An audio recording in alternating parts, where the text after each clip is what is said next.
Hello les cocos, c'est Mister Perrier. Apple est à la musique ce que la sardine est à l'huile.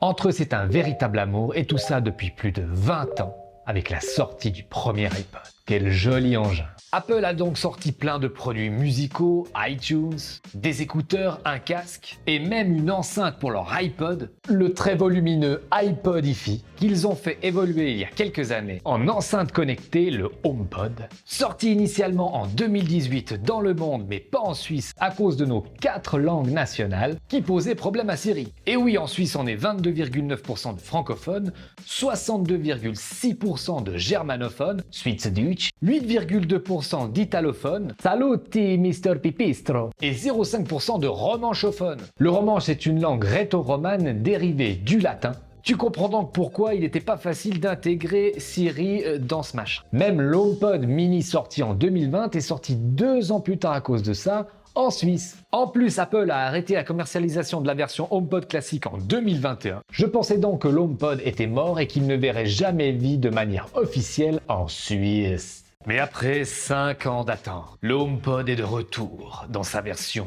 2 et il est disponible le 3 février, même en Suisse.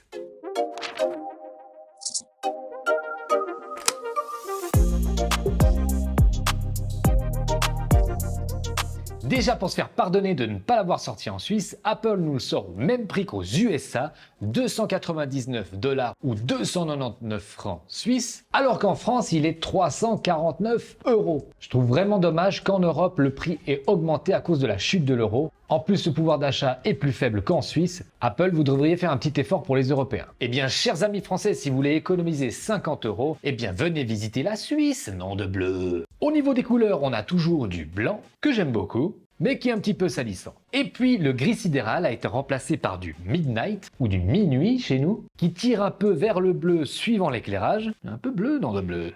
Et puis là, je sais pas si vous l'avez remarqué, mais là c'est l'ancienne version et la nouvelle, donc vous voyez qu'au niveau du gabarit, il n'y a pas eu grand changement. L'HomePod 2 est un petit peu plus petit et un petit peu plus léger. En dessus, on a toujours une surface tactile avec des petites animations de Siri. La surface tactile est cette fois incurvée comme sur les HomePod mini. C'est un peu pour faire une harmonie dans la gamme. Moi j'aimais bien quand c'était à fleurs.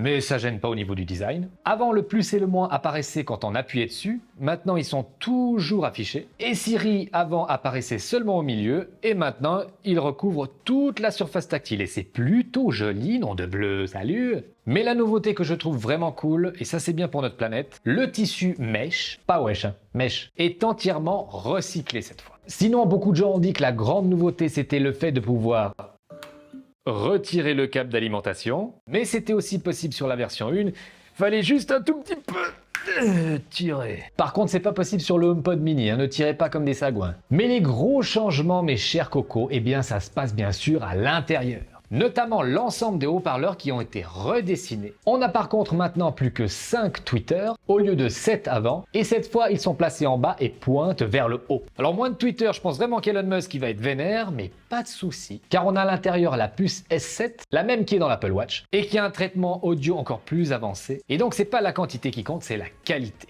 Alors après l'avoir testé avec Apple Music et sa qualité de son lossless, eh bien j'ai trouvé le son plus percutant et surtout plus juste que sur la version 1.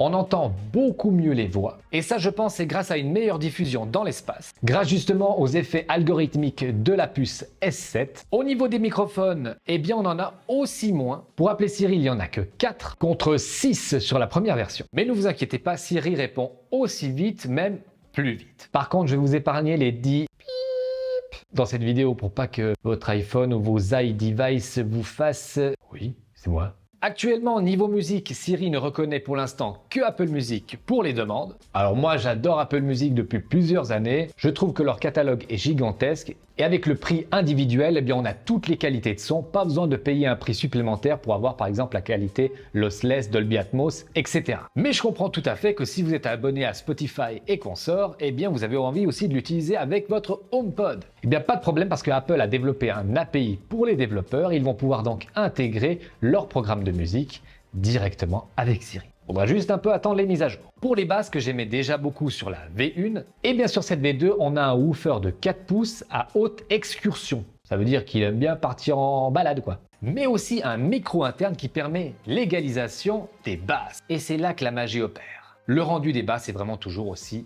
bon. Ce HomePod est aussi compatible maintenant avec l'audio spatial qui est déjà utilisé sur la plupart des nouveaux appareils Apple. Ça permet une spatialisation du son tout autour de vous. C'est vraiment bluffant avec les AirPods et les AirPods Max, mais là je l'ai aussi vraiment trouvé bluffant avec certains contenus et l'Apple TV 4K. Ce HomePod est toujours doté de la technologie de détection de la pièce et il adapte donc son son en temps réel à votre environnement. Il le fait tout seul, pas besoin de lui demander. Et si vous avez une Apple TV justement, eh bien il est maintenant compatible avec la technologie eARC des dernières Apple TV. Il est donc possible de transformer un ou deux HomePod en home cinéma. Alors moi j'ai un rétroprojecteur dans ma chambre qui pointe vers le haut, donc je peux regarder la télé quand je suis couché, mais les haut-parleurs de celui-ci sont très médiocres. J'ai donc installé celui-ci sur ma table de nuit et le duo est vraiment parfait. Bien sûr, si vous en mettez deux, ça pourra carrément remplacer une barre de son. Et avec la technologie eARC, tout l'audio qui sort de votre télévision, qu'il vienne de votre Apple TV ou d'une autre périphérique connectée, eh bien tout sera envoyé à votre HomePod. Synchronisé quoi. Et tout ça avec la prise en charge du fameux format